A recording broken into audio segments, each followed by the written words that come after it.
লিটন গুরু কি পারবে সজল ভাইয়ের কাছ থেকে পয়েন্ট নিতে? তো দেখা যাক নাকি সজল ভাই লিটন গুরুর কাছ থেকে পয়েন্ট নিয়ে নিয়ে নেয়। তো দেখতে পাচ্ছেন তার কালো গুটি, তিনি পয়েন্ট নেওয়ার চেষ্টা করছেন। দুইটি গুটি কিন্তু তিনি পকেট দিয়ে দিলেন, আবারও ইজি গুটি খেলার চেষ্টা করছেন। দেখা যাক, সাদা গুটি মাত্র 4টি রয়েছে, কালো গুটি রয়েছে 5টি।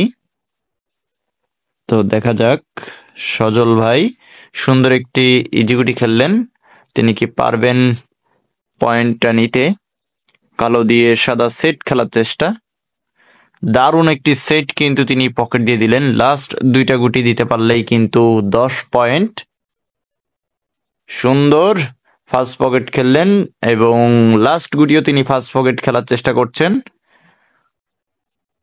অসাধারণ একটি গুটি দিয়ে কিন্তু তিনি 10 পয়েন্ট নিয়ে নিলেন।